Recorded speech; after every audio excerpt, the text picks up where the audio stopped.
Shifting now over to the livestock sector, we were joined this week by UNL livestock economist Elliott Dennis, who began the conversation with Elliott on Wednesday by reviewing the latest cattle inventory report numbers. It's been about 2 weeks since the cattle inventory report was released. Your thoughts on the numbers we saw there? Yeah, so it was really in line with industry expectations. Industry was expecting about a 2% reduction. That's what we ended up seeing. Here in Nebraska, it's been a little bit different.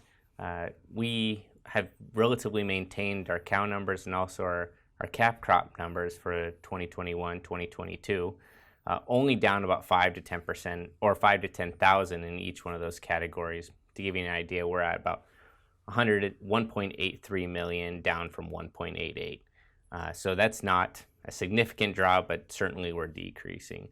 Probably the biggest impact that everyone's really been talking about has been the heifers held back for beef cow replacement. That was down about 3.5% nationally to about 4.1 million. To put that in perspective of where we're at nominally, that would be the lowest number of heifers held back for retention really in the last 35 years. So we talk about not only what does this look like today, but what do we look like for potentially into 2023, 2024. Certainly low calf crops expected in those years. Yeah, takes quite a few years to rebound from something like that. Elliott, you recently wrote about the rate of slaughter, and you noted that it's been puzzling. Tell me what you mean. Yeah, so there's been a lot of signals to really retain animals. As we mentioned, prices have been rising. So we know we're kind of really reducing the number of cows. So we would expect prices to really rebound in the following year. So that would be the signal to let's retain, let's try to capture those upswings. But then we've had this conflicting market really signals at the same time. Coal cow prices are up, drought conditions, which really are signaling to liquidate. And really what we've seen is that this desire to liquidate has been greater than the desire to really, eat the costs of higher feed and hay and really trying to be creative in getting more feed. So that's in that sense, it's been puzzling to kind of see those market dynamics play out. And particularly here in Nebraska, when we're talking about a low feed residue, and a lot of people rely, particularly in the sandhills, rely upon winter grazing. If we don't get a lot of good rain here in the next couple months, that could seriously impact their ability to produce throughout the winter. A lot of challenges out there facing the beef cattle producer today. As we look at the issues facing the U.S. economy right now, some people want to call it a recession, some people just want to say it's slowing. Regardless, usually when we have a slowing economy, the rate of beef consumption seems to go down.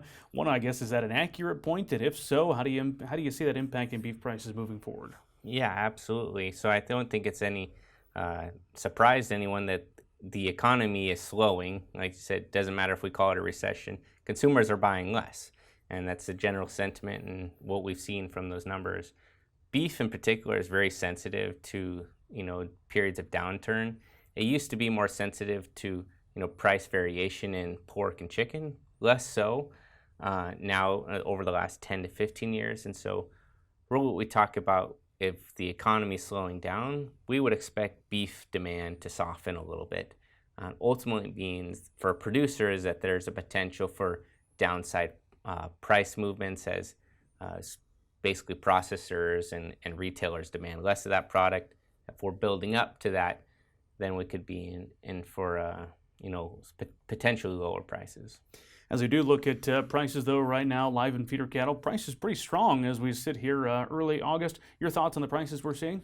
Yeah, I think it's particularly strong. I think that has to do with reflecting the summer months, particularly when we get into our last Labor Day, which is our big last grilling holiday. When I look into the October for live cattle, I think we're pretty much at the peak right now. We probably have another week or 2 weeks of positive price movement there. Then we're probably tapped out for another month or two. That price will start to come down.